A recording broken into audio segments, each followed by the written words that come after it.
What's up, painting company owners? I'm Brandon with Painter Marketing Pros. Happy Sunday. So today I'm going to be following up on basically what I've been talking about the last 2 days.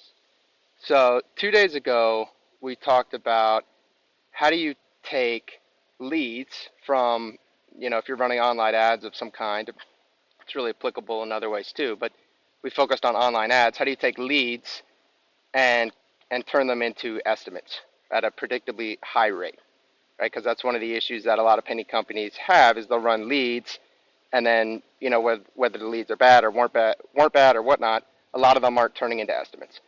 And then yesterday we talked about, okay, you've booked the estimate. What's your process between when you book that estimate and when you go out and conduct it? Because ultimately, we're not in the business of estimates. We're in the business of completing jobs, right? Estimates are worthless if you can't convert them. So what process does your painting company have to consistently turn estimates into profitable painting jobs? Today, we're kind of talking about what happens after the painting job, right? Because I always say your number one salesman in your painting business, and you could have zero salesmen, you're just doing it all, one man show. You could have five salesmen, right? Doing inbound, outbound sales, the whole thing. But your number one salesman is your most recent happy customer, right? Whoever you just served, whoever's really happy, whoever, their kitchen cabinets are beautiful or the interior exterior of the house is amazing, that's your number one salesman right then. So how do you take that salesman and use him or her as a salesman? And the number one way to do that, the way a lot of companies do it, is you get referrals. Um, but a lot of companies don't have actually a process for that. So they'll get referrals, but they could be getting a lot more referrals. That's a topic for another day. But the number one most important thing you can do is leverage that satisfied customer to get a 5-star Google review. 5-star Google reviews are key, right, to ranking your business so that you're actually showing up at the top of Google, so that your Google My Business, your GMB profile is actually showing up in that map pack and people are seeing you. And then when they see your company, they're seeing, oh, wow, they have 80, 100, 200, or if you're smaller, 50, 60, right? You at least want to get to 50 5-star reviews from satisfied customers, right? And then they can actually read those reviews.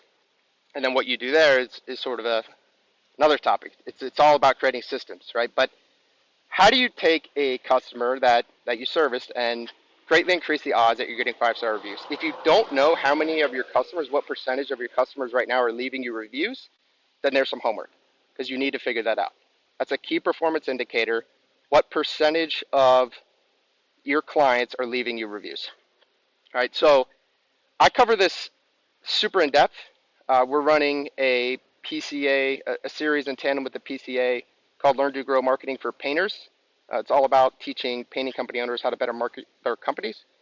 If you are interested in watching the whole thing, it's an hour-long episode. Just shoot me a message and I'll send it over to you. But I'm going to cover kind of the highlights here.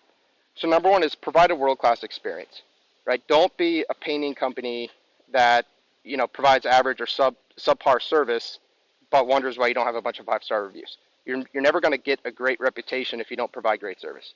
So that's step number one. Provide great service. The communication, the setting the proper expectations, all the things that we've sort of been talking about so far play into that, right? Number two is build it into your company culture. So if you're a one-man show, then this is you, right? This is you. You go into a job knowing that one of your primary objectives is to provide such a great service and have your systems and kind of your process in place where you're likely to get a 5-star review afterwards. It's the best thing you can do to grow your business. If you have 2, 3, 4, 5, 6 crews, right? You got a lot of painters. Well, then you need to put something in place, some sort of incentive scheme, some sort of recognition for painters who are able to, for the lead painter, when they're able to walk out of a job and secure a 5-star review, right? So it's about building it into your company culture. You also need to have a follow-up process. So after you complete the job, what's your request for a review look like? What does that look like? Do you have software? Do you have automations? Because you should. There are a bunch of different ones. We talked more in depth about them again in the episode, but there's Nearby Now, Review Buzz, a bunch of automations. But if your thought is, well, just sort of send them a message or call them, as you grow, that's going to fall through the cracks, right? You're not going to consistently hit your customers, your past customers in the way that you could and should. So having set text messages, set emails, set things that go out and prompt that customer, hey, we're so happy to, complete your project a week ago or yesterday or today or whatever that was, wherever you are in the sequence. Please let us know if you have any questions or concerns. If you wouldn't mind, it would really help us and, whoever the lead painter is, use his name or her name as well. If you wouldn't mind leaving us a 5-star review, you can do so here, right, and have a link. And using a software also makes it easy for the customer to do that. Because if you have a software, they can click in and it's automatically linked to your GMB profile, and they can easily, you want to remove the obstructions. How many of us have thought, man, that was really great service. I really enjoyed that. I'm definitely going to leave a review. And then we don't, because life happens, right? We didn't mean to. It just life happens. So you want to make it as easy as possible for the customer to leave that review. And then also as part of the culture, as part of training your painters, that's one of the ways that they're judged on their job performance is how many of their jobs are they able to transition into 5-star Google reviews. Have a little card with a QR code, right? Quick response code. So a lot of people, are familiar with those. It's pretty commonplace at this point. But you hand out the card. It requests a 5-star review, kind of walks them through. Hopefully the painter from your culture and from your training has learned to kind of develop a relationship with that customer. However, he or she has interacted with the customer and says, hey, thanks so much for the opportunity to serve you. If you wouldn't mind, it would really help me and help our company if you had a good experience, if you could leave us a review. Handing the card right there and potentially even walking the customer through it, right? If they've built a good enough relationship, then you can walk the customer through it, because sometimes customers don't know how to do it, especially if they're a little bit older, a little bit less tech savvy. It's about removing that obstruction, removing those obstacles to securing those reviews.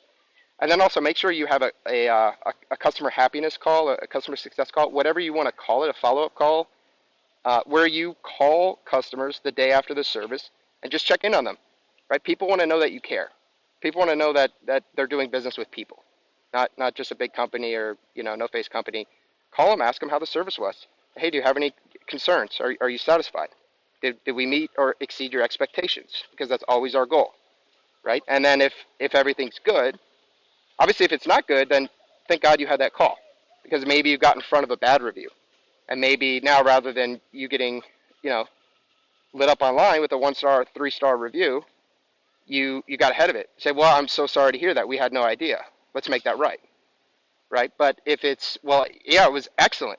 Ken and his crew did a fantastic job. I was really amazed by their efficiency. They really took care of my stuff and treated my home really well. I'm very impressed. Well, we are so happy to hear that, Mr. Customer. That is always our goal. It would mean a lot to us if you could leave us a 5-star review. Can I walk you through how to do that? I actually just sent you over a link to your phone and to your email. It takes about 1 minute. Would you be okay if we did that? Right? If you put those processes in place and you remove those obstructions from the customer, and you're not, you don't want to strong arm a customer, right? You want to make sure that they actually like your company and that they actually had a good experience. But if you got to put that in, can you see how all of a sudden maybe you were getting 1 out of 10, 2 out of 10, 3 out of 10 of your customers were leaving 5-star reviews, and now 7, 8, 9 out of 10 are doing it? Think about what that does to your online presence. Think about what that does to your ranking. Think about, kind of project that over 6 months, a year, and think about now how big and successful and good your company looks. Right? Anyways, went probably a little longer than I meant to today. Reach out if you want the episode, because we take a much deeper and sort of more organized dive there, but hopefully this was helpful. Now enjoy the rest of your weekend.